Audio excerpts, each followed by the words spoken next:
Back pain would be the big word, but the cause or the reason for the back pain is what I would want to really kind of break it down, and I'd want to sift down and drill down into to find out why. Okay, so there's some simple things you can do. One of the things is just to do some simple range of motion test. Try to bend over and touch your toes. If you're about halfway down and you're already feeling tight and holding your breath, you're like, oh, and you're already maybe even feeling some discomfort, then we already know we're probably more than likely dealing with a myofascial issue, which is mainly muscles and the coverings around those muscles. All right.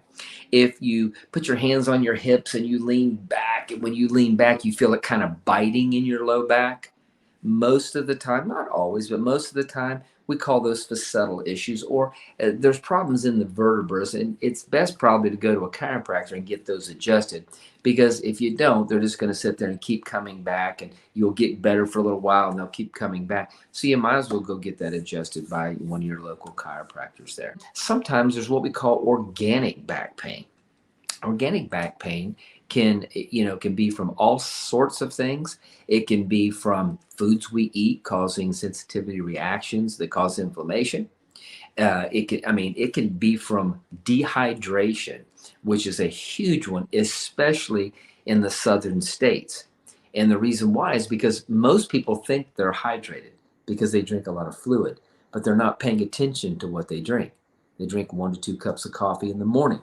Coffee is a diuretic. It means it pulls fluid out of the system. They drink, in the South, sweet tea. So if you drink sweet tea, then that means sweet tea is a diuretic, even more so than the coffee.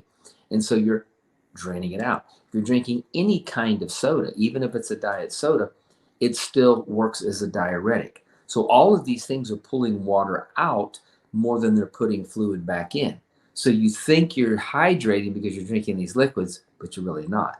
So then what happens is the kidneys, the instead of having nice urine that is saturated with fluid so we can flush it out, the solids start building up in there, and it makes it very cumbersome on the kidney. In other words, you're pushing jello around, instead of pushing water. You see what I mean? And so the kidneys start to get sore, and many times you'll develop full-blown back pain. Out of, hundreds of studies that I've watched, IgA studies, gut studies that have returned, there's one that I always see that's in there that the majority of the people, always seem to have a high sensitivity to, and it's black pepper. And I think, man, how many people put black pepper on everything? But see, that sensitivity reaction can cause you all kinds of irritation. And even, watch this, it can even cause you back pain. Something as simple as black pepper. So sometimes you have to change up the diet a bit if it's organic back pain. There's 2 types of exercises that we look at kind of mainstream, McKenzie's and Williams. Okay, so Williams are flexion exercises and McKenzie's are extension. And so you have, one orthopedic who developed these Williams exercises, and you're like, well, is he right, or is McKenzie the other orthopedic? Is he right because he said extensive? No, that they're both right depending on what type you need. Okay, so one simple test is, if you're having back pain and you lean down forward in a flex position and it makes the pain worse, obviously you don't want to go in that position. So don't exercise in that position. So you don't want to do flexion exercises. You don't want to do Williams. You want to go the other way, lean the other way. And if the other way doesn't produce pain, or it maybe feels better, obviously you should do extension exercises, or quote McKenzie exercises, you see? Or if you want to stretch, then you can do an extensive stretch. Don't do a flexion stretch. But if you lean back and you have pain, of course, you don't want to go into pain and exercise. So you don't want to do McKenzie's at that point. No, if you bend over and it feels better, obviously you'll want to do Williams exercises or flexion exercises. Or if you want to stretch, you flex forward.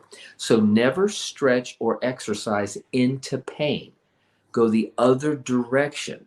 And then that's just a quick way, sometimes, to get you out of a pickle. Sometimes it'll alleviate it completely, but at least until you can go, like I said, see a chiropractor, someone that can take care of it for you. If we, consume sweet tea or coffees or sodas, we all do them from time to time. Well, sometimes the electrolytes, you urinate them out. So when they're out of your body, if you don't put them back in, it gets bad because I know one guy kept coming to the office. He said, "I'm drinking 64 ounces of water. How can I be dehydrated?" The problem was when I put his blood up on the microscope, they look like, jello. He's dehydrated. And I said, because you're not holding it in a solution. Now watch this. Because he keeps drinking water, he's flushing even more electrolytes out, compounding the problem, making it worse. So, we have to put electrolytes back in. So electrolyte drinks are good. Some people like Gatorade, some people like Powerade. I don't know. I don't do the sugar products. I know it, some of them have, so I don't like aspartame, but some of them have the other artificial sweetener. And I'm not promoting any, I pretty much use stevia and natural things. You can buy electrolyte drinks that are just, for that, and they don't have sugar in them, and then you can mix them, and actually they're quite tasty. But if you're out somewhere and you can't, don't be afraid to go ahead and do like a Powerade Zero example or something like that, because that will help you to rehydrate and hold the fluid in. Where's your pain from 0 to 10? If you're at a 10, you probably need to go to a doctor. If you're at 8 to 10, you just need to go ahead and see a physician because you probably injured something. Okay. If you're around a 2 or 3, or maybe even up to a 5, sometimes, you can try to do some of the things we've talked about. But if that's it, you'll see it like within a couple of days. You'll work yourself through it, and most of the time that will it'll subside. But if it's still lingering around a few days later after you've done some things that are smart, that like some of the things maybe I've shared with you, and it's just not getting better, I'm going to make the recommendation, please go get it seen, because if not, you may wear it out over a period of time, but you left something in there. Now biomechanically you're not efficient, so you're going to start wearing that thing out, and then you're going to degenerate a joint. Then later you're just going to have bigger problems. So why not go there and get that adjusted and get that thing moving correctly and get it in its proper alignment? Then down the road, you don't have to worry about problems. Now, obviously, if something gets fevered, or you go right away. If something gets worse, you go right away. If you start losing bladder control ever, that's a cataquana syndrome. Go to the emergency room. If you ever have back pain and you lose continency or you can't urinate, you need to go to the ER like right now.